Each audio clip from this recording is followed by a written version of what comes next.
Shalom Aleihim Besem Yesua Hamasyah. Salam sejahtera di dalam nama Tuhan Yesus Kristus. Bersama saya Pendeta Henry Tandianta, Master of Bibliology Study ya. Bapak Ibu Saudara sekalian, kita akan membahas sebuah tema. Cara sampel uji arti duduk sebelah kanan. Bapak Ibu Saudara, masalah duduk sebelah kanan ini memang menjadi apa ya? Menjadi blunder ya.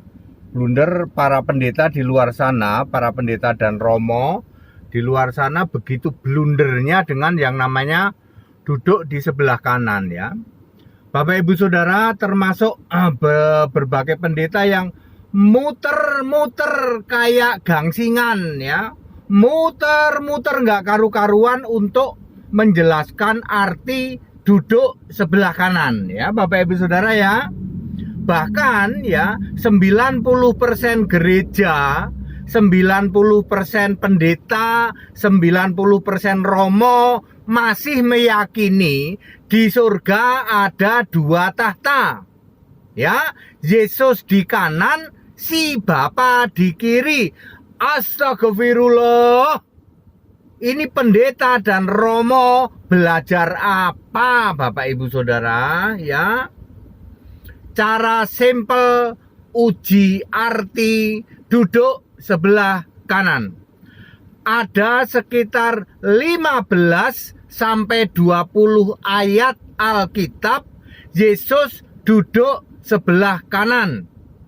90% gereja bingung, pikiran tumpul, kena teror doktrin sinode, sehingga tidak tahu apa arti duduk sebelah kanan. Lalu mereka membuat 1001 tafsir duduk sebelah kanan.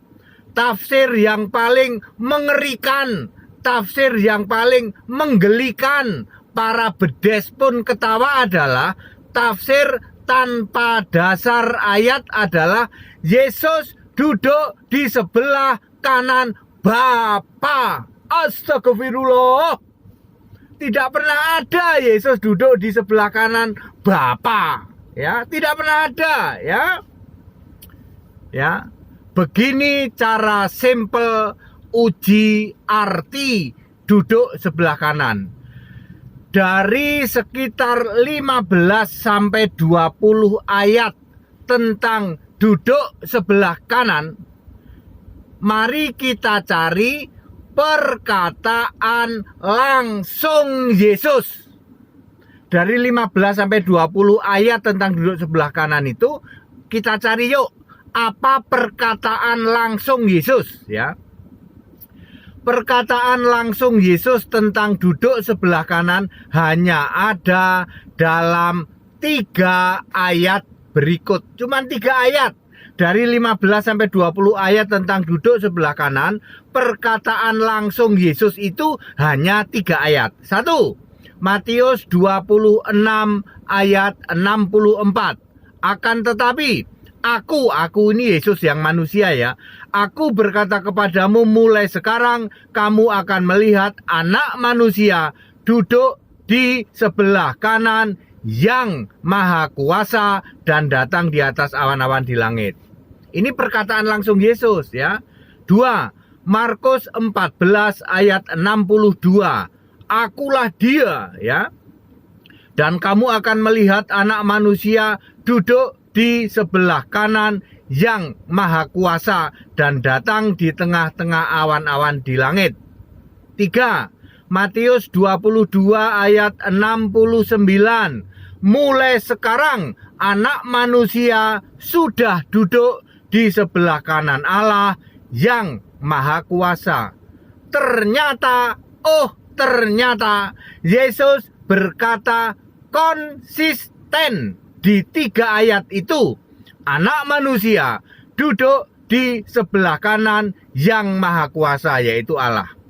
Tidak pernah ada, sekali lagi, Tidak pernah ada Yesus berkata akan duduk sebelah kanan Bapa, atau sebelah kanan Allah Tritunggal, atau sebelah kanan Maria, atau sebelah kanan ibuku, atau sebelah kanan Allah Bapa. Tidak pernah ada. Ya, di ayat-ayat lain ada Allah duduk, Yesus duduk sebelah kanan Allah. Ada juga yang imam besar duduk sebelah kanan yang maha besar. Itu semua bukan perkataan langsung Yesus. Yang perkataan langsung Yesus cuma 3 ayat tadi. Matius 26 ayat 64, Markus 14 ayat 62, dan Matius dan Lukas ya. Ini mestinya Lukas ini, bukan Matius ya. Lukas 22 ayat 69. Sorry ya, tadi saya salah baca ya. Lukas bukan Matius. Saya ulang ya. Perkataan langsung Yesus itu ada di Matius 26 ayat 64, Markus 14 ayat 62, dan Lukas bukan Matius. Tadi saya ngomongnya Matius.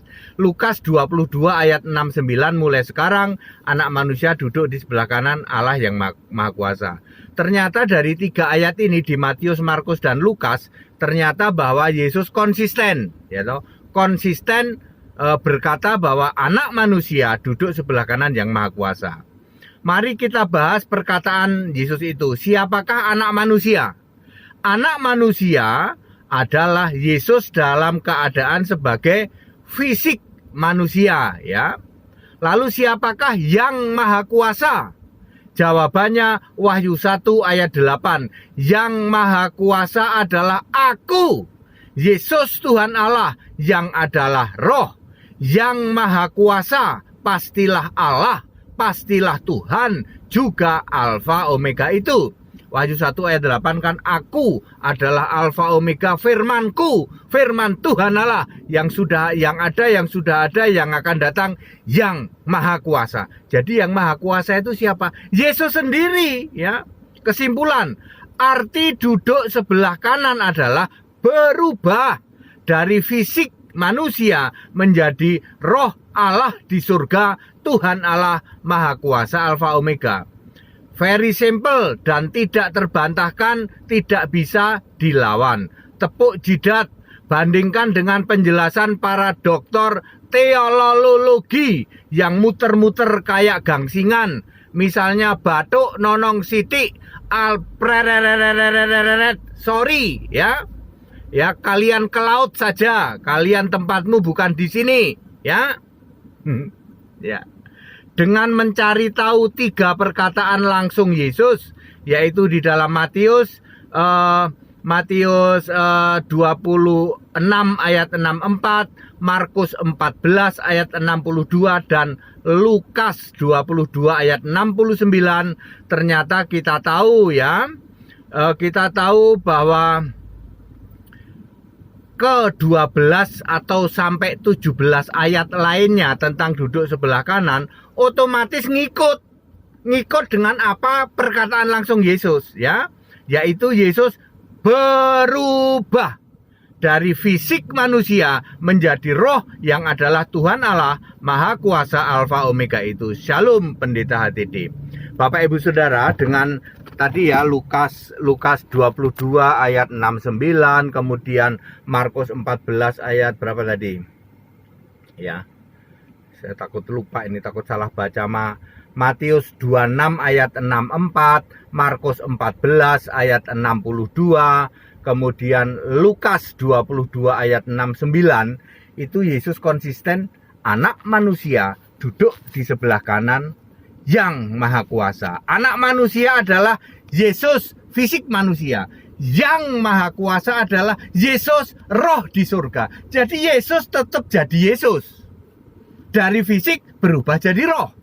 Menjadi super sesat, super tumpul pikirannya yang mengatakan Yesus duduk berduaan dengan si Bapa, ya.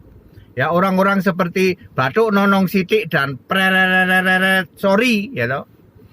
Ya, penyesatan luar biasa sepanjang hidupmu lo, batuk nonong sitik sama pret sorry. Sepanjang hidupmu kamu menyesatkan jemaat lo, nggak main-main lo. Ya. Ya, tidak pernah ada ya Yesus duduk kanan kiri gitu. Kanan itu Yesus, kiri itu Bapa ya. Ngawur ya toh. Ngawur sengawur-ngawurnya itu, ngawur kuadrat itu ya. Jadi clear Bapak Ibu Saudara, cara simpel itu cari perkataan langsung Yesus. Di dalam Alkitab dipakai atau ditulis pakai huruf merah. Batuk nonong sidik, prereret, sorry, kamu tahu nggak bahwa Alkitab itu ada huruf merah, ada huruf hitam? Huruf merah itu perkataan Yesus ketika jadi manusia, ketika jadi tubuh kebangkitan, ketika jadi tubuh kemuliaan. Semua perkataan langsung Yesus ditulis pakai huruf merah. Kecuali Yesus sebagai Allah ditulis sebagai huruf hitam.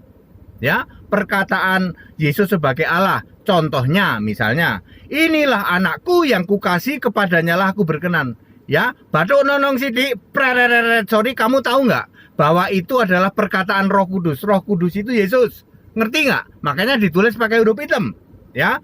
Kemudian Wahyu 21 ayat 6 ditulis pakai huruf hitam. Ya, aku Alfa Omega. Yang awal yang akhir itu perkataan Yesus langsung ketika sebagai Allah. Wahyu 4 ayat 1. Ya, mari segera lihat ke sini dan aku akan mengatakan apa yang akan terjadi sesudah itu. Pakai huruf hitam. Karena itu Yesus Allah. Terus juga ada wahyu yang lain ya. Ya, kitab-kitab wahyu di sekitar pasal 21 ya itu. Itu Yesus sebagai Allah ditulis sebagai tidak pakai huruf hitam.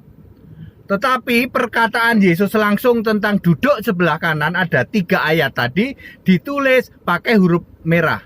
Ya, pengumuman. Batuk nonong sidik sama prereret sorry ya. Ternyata tidak tahu bahwa Alkitab itu ada huruf merah, ada huruf hitam. Kasihan ya, katanya dokter teologi, mosok nggak tahu Alkitab itu ada huruf merah, ada huruf hitam. Huruf merah itu perkataan langsung Yesus. Sebagai apa tadi? Sebagai manusia, tubuh kebangkitan, tubuh kemuliaan. Giliran Yesus sebagai Allah, perkataan langsungnya ditulis pakai huruf hitam.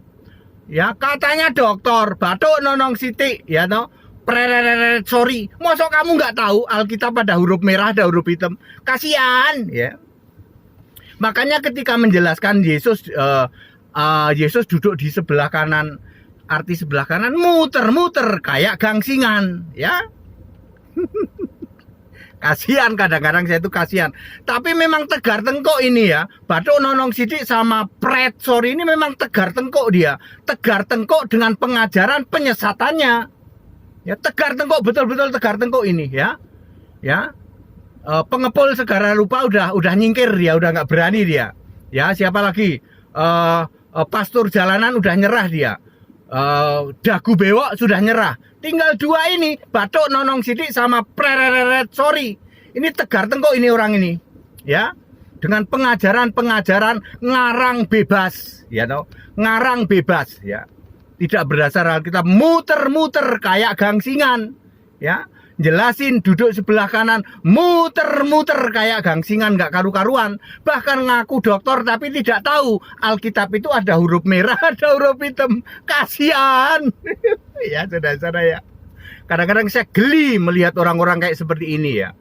Makanya saya ngomong, pergi ke laut saja jadi pengajar ikan duyung. Pergi ke hutan saja jadi gembala bedes. Silahkan kamu khotbah ke ikan duyung sama bedes itu. Ya. Di medsos ini dunia orang beradab ya. Orang yang beradab yang dengan sangat mudah klik ya. Klik ke digital ya, ke digital ya. Mau ke Google, mau Alkitab digital dengan sangat mudah. Pengajaran kalian yang ngarang bebas ini otomatis jadi ketawaan para bedes ya, para bedes ketawa ya toh. Pengajaran kalian itu ya. Baik Bapak Ibu Saudara, jadi itu cara mudah untuk menjelaskan tentang duduk sebelah kanan. Apa Pak cara mudahnya? Cari perkataan langsung Yesus. Sedangkan yang ditulis oleh yang lain ada sekitar 15 sampai 20 dikurangi 3 berarti 12 sampai 17 ayat tentang duduk sebelah kanan yang bukan perkataan langsung Yesus, otomatis ngikut ngikut dengan perkataan langsung Yesus ya, bahwa Yesus mengatakan anak manusia duduk sebelah kanan yang maha kuasa. Anak manusia adalah Yesus sendiri. Yang maha kuasa juga Yesus sendiri, tapi sebagai roh, sebagai Allah di surga. Jadi duduk sebelah kanan artinya berubah dari fisik jadi roh. Segala hormat kemuliaan untuk Yesus Kristus, satu-satunya Allah yang benar. Orang-orang seperti Bathuk Nonong Sidik, prerereret, sorry. Sekali lagi orang-orang tegar tengkuk seperti ini sebaiknya keluar. Sebaiknya kamu jadi pengajar ikan duyung atau gembala bedes. Ya, itu sebaiknya seperti itu. Kalau kalian tidak mau tobat, ya sembah Yesus Allah yang benar supaya pikiran mengerti kitab suci. Segala hormat kemuliaan untuk Yesus Kristus, satu-satunya Allah yang benar, Allah segala masa sebelum segala abad, sekarang sampai selama-lamanya. Haleluya, amin.